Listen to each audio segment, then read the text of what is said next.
Bonjour et bienvenue sur le pack Happy Life, je suis Vanessa. Aujourd'hui, nous allons voir l'attitude à adopter pendant une séance de jeu. Juste après ça. Tout d'abord, mes vidéos ne se substituent pas à un avis médical.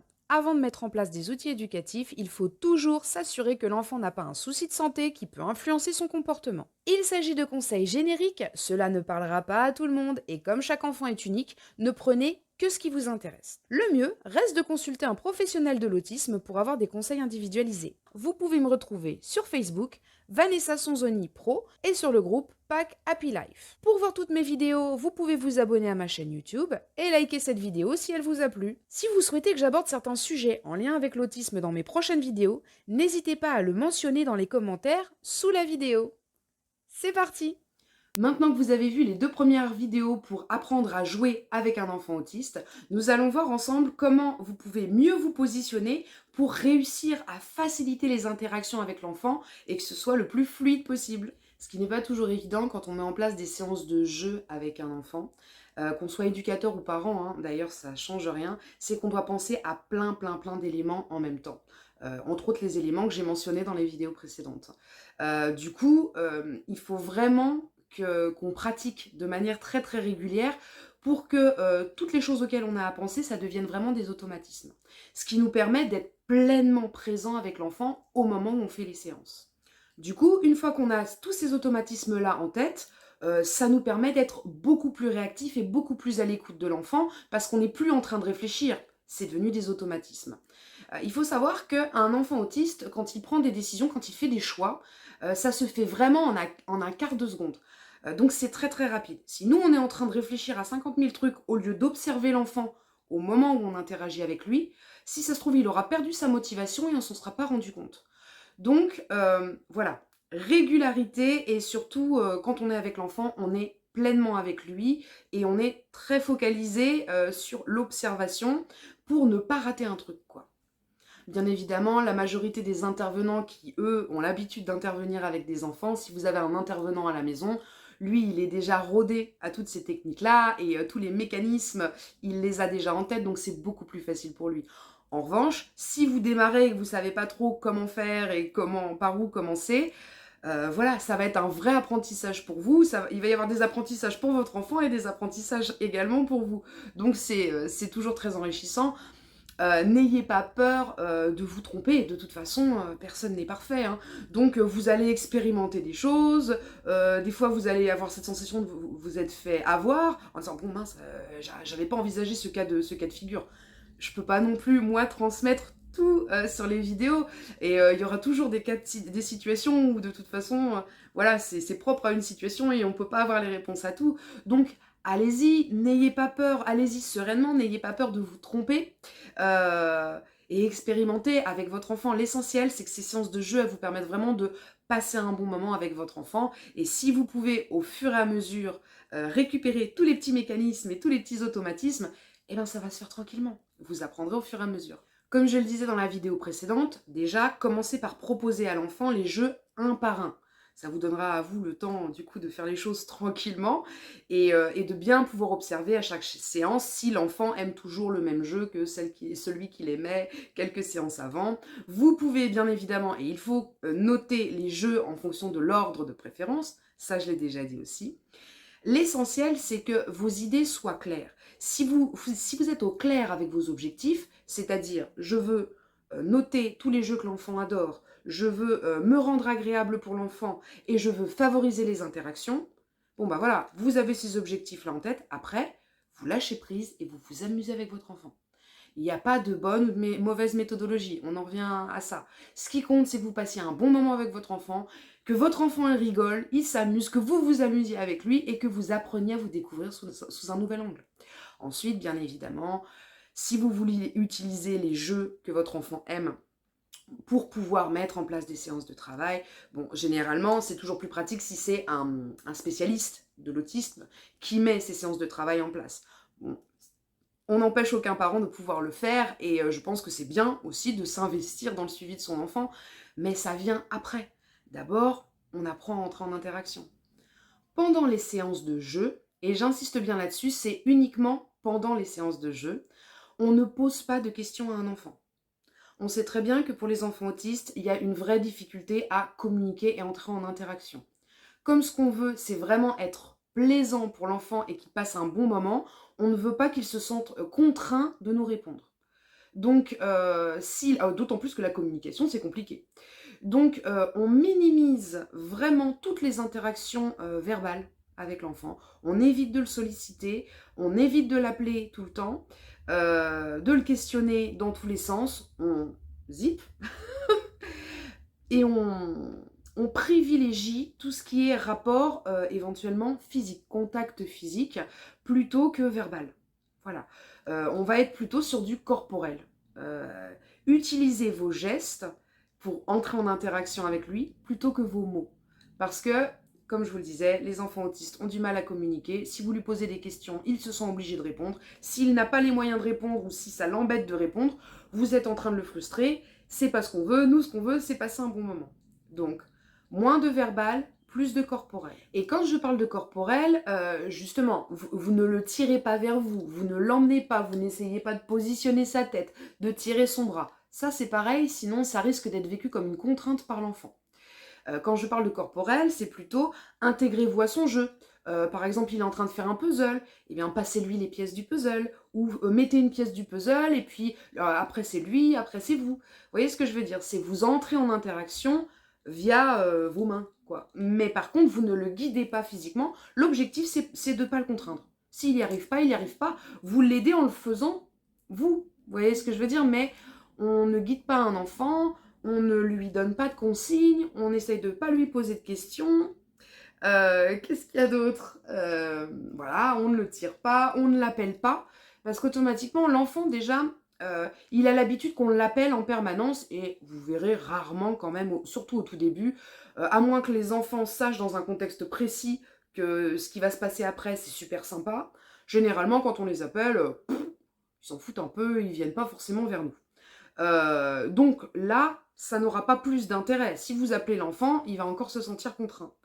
Et c'est pas ce qu'on veut. Ce qu'on veut, c'est que ce soit hyper souple. Mais pour nous, c'est hyper compliqué parce qu'on est vraiment habitué à parler, à guider, etc. Et là, il faut plus rien faire de tout ça. Pour vraiment que l'enfant se sente libre de ses faits et gestes et que vous soyez un bonus et non pas une contrainte. Mais c'est pas facile de prendre ces réflexes-là parce qu'on a toujours envie de parler, nous. C'est notre truc favori. Ou de toucher pour que ce soit plus facile pour que l'enfant fasse ce qu'on a envie qu'il fasse. Là, on n'est pas dans ce cadre-là. Souvent, quand c'est les premières séances de jeu et qu'on ne sait pas trop comment se positionner, on a très souvent tendance à dire à son enfant « Regarde, regarde, regarde ce que je te montre, viens voir et regarde !» Et comme je vous le disais, non, l'objectif c'est de rien dire, et c'est là que ça se corse. C'est de rien dire, de montrer le jeu à l'enfant, sans verbaliser, et de voir si oui ou non son regard se pose dessus, s'il est intéressé ou non. Et c'est vrai que généralement, nous, on a tellement envie d'intéresser l'enfant au début qu'on va déjà avoir tendance donc, à lui donner des consignes. Viens, regarde, assieds-toi, joue. Bon, alors que finalement, ce sont des contraintes supplémentaires. En tout cas, ça pourrait être vécu comme une contrainte supplémentaire. Et on a aussi tendance à parler plus fort. Comme si l'enfant nous entendait pas si on parlait normalement. C'est souvent, on l'appelle, si l'enfant s'appelle Mathieu par exemple, Mathieu, Mathieu, et on est là en train de jouer avec un truc, enfin ça donne des scènes relativement ridicules, où on est là en train d'essayer de parler fort comme si, et de montrer un truc, je sais pas, ou un ballon, peu importe, comme si, non, ne soyez pas dans la démonstration, ça lui plaît, il viendra spontanément, ça ne lui plaît pas, il viendra pas, et vous passez à autre chose, et vous essayez de trouver d'autres choses. Mais non, ça promet beaucoup d'amusement. C'est-à-dire qu'au début, nous-mêmes, voilà, faut faire preuve d'autodérision parce que c'est pas facile de dire ah mince j'ai parlé, ah mince, etc., etc. Mais c'est une habitude. C'est une habitude et le truc c'est que plus on parle et plus on guide physiquement, déjà plus on contraint l'enfant. Mais au-delà de ça, on empêche l'enfant d'être spontané. Et ce qu'on veut vraiment, c'est qu'il soit spontané. Quelque chose qu'il aime, je sais pas, imaginons votre enfant, il aime, moi je sais pas, les bulles. Vous allez commencer à faire des bulles, vous allez voir, vous n'avez pas besoin de l'appeler, vous n'avez pas besoin de lui dire regarde, non. S'il aime les bulles, il va tout de suite vous regarder en train de faire des bulles. Et il va sourire, il va être content. Et c'est ça qu'on vient chercher pendant ces séances de jeu. Si vous voyez que pendant la séance, à un moment donné, certains de vos comportements, ou qu'il y a quelque chose en tout cas, qui génère des troubles du comportement chez l'enfant, arrêtez immédiatement ce que vous êtes en train de faire. Attendez que l'enfant se calme avant de reproposer autre chose. C'est la première des choses. S'il y a une montée des troubles du comportement, on arrête tout, on stoppe. Et une fois que l'enfant est calme, on reprend. C'est pas toujours facile. Il faut vraiment beaucoup observer l'enfant pour savoir, parce que des fois, un enfant pourra montrer qu'il est content, et ça ressemblera étrangement à la même chose, au même comportement que quand il n'est pas content. Donc vraiment, observez bien l'enfant pour être sûr, observez en fait finalement le langage corporel. Il n'y a que ça de vrai. Observez son langage corporel pour essayer de voir s'il est content ou si au contraire il est en train de s'agacer. C'est un travail, encore une fois, de finesse et d'observation qui se fait au fur et à mesure. Dans la mesure du possible, essayez de vous mettre à la hauteur de l'enfant.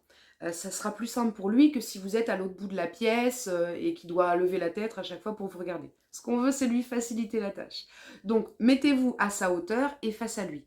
Bien sûr, s'il accepte. Si la seule chose qu'il accepte, c'est que vous soyez loin dans la même pièce, mais loin dans un premier temps, bon, eh ben, on commence par ça et on voit au fur et à mesure comment on peut se rapprocher sans que ce soit contraignant pour l'enfant.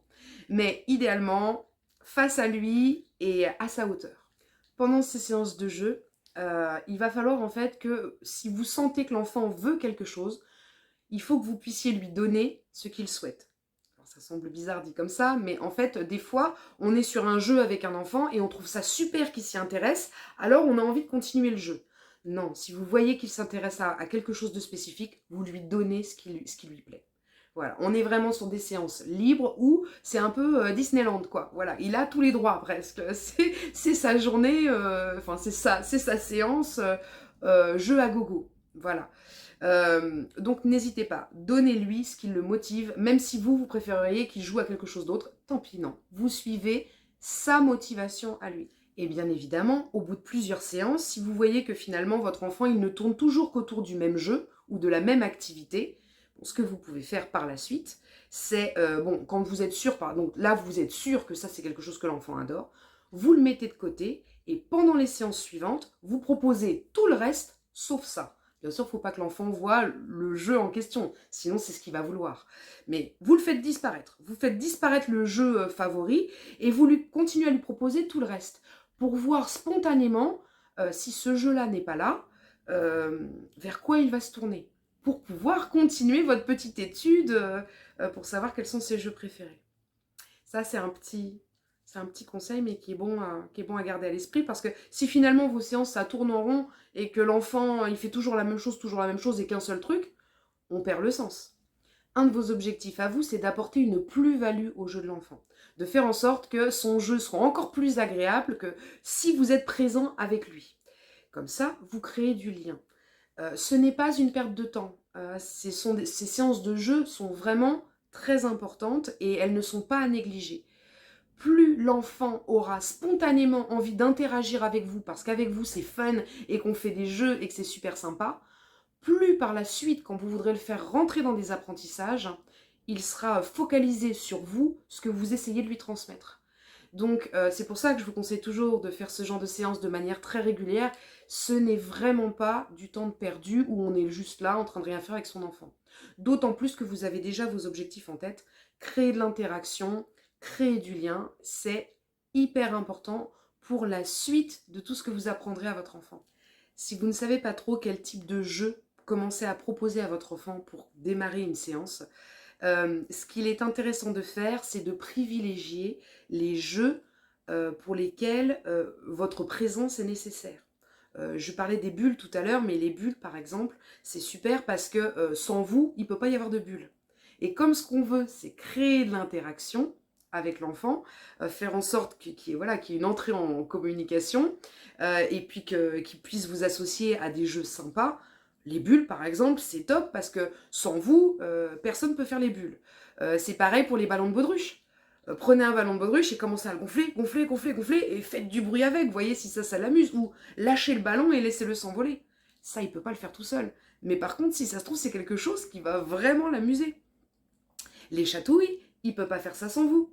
Le trampoline, il peut faire ça sans vous. Mais par exemple, si vous l'asseyez, si c'est un petit enfant, vous l'asseyez sur un gros ballon de pilates et que vous commencez à le faire sauter, automatiquement, c'est toujours beaucoup plus sympa si vous le faites sauter que s'il est tout seul en train d'essayer de tenir sur son ballon. Donc, réfléchissez en ces termes-là. En tout cas, il est toujours beaucoup plus intéressant sur du long terme d'utiliser des jeux, si l'enfant adhère, hein, bien sûr, c'est toujours ça, mais au moins, tentez de lui proposer des jeux où vous pouvez participer. Le bac à sable dont on parlait dans une vidéo précédente, c'est pareil, si vous avez suffisamment d'ustensiles, vous pouvez contribuer au jeu, essayer d'améliorer le jeu, donc ça a de l'intérêt. C'est toujours mieux que, par exemple, les jouets uniques. Si vous avez un jouet unique, vous allez sûrement galérer à récupérer le jeu si l'enfant il s'amuse avec, et puis ça ne vous permet pas forcément d'entrer en interaction avec lui. Par contre, il y a plein de choses qui peuvent vous permettre d'entrer en interaction, donc si déjà vous avez une petite idée de ce que votre enfant aime, et que vous savez que vous pouvez vous immiscer dans ce jeu-là avec plus de facilité, essayez de privilégier ça, quoi. Voilà. Après, faites au mieux, expérimentez. Je l'ai déjà dit dans d'autres vidéos, mais quand vous attaquez ces séances de jeu avec l'enfant, il est important d'avoir un regard neuf. Faire comme si finalement l'enfant, vous ne le connaissiez pas. D'ailleurs, bon, si vous êtes professionnel, vous ne le connaissez certainement pas. Mais si vous êtes parent, oubliez presque tout ce que vous savez de votre enfant et regardez-le avec un œil neuf. Oubliez complètement la norme, ce qui se fait, ce qui ne se fait pas. Soyez dans l'observation du détail, l'amusement, la simplicité. Une fois que vous aurez vraiment commencé à voir votre enfant différemment, à créer du lien encore plus profondément que ce qui est déjà le cas, là, vous pourrez tranquillement rentrer dans les apprentissages. Et d'ailleurs, pour l'entrée dans les apprentissages, j'ai fait au moins une vidéo qui explique comment utiliser les jeux préférés de l'enfant. Donc n'hésitez pas, je pense que c'est la vidéo suivante, à mon avis. Là, vous allez enfin savoir à quoi ça servait de faire cette fameuse liste et surtout comment vous allez pouvoir utiliser ces jeux-là comme levier pour l'entrée dans les apprentissages. Je vous dis à très vite.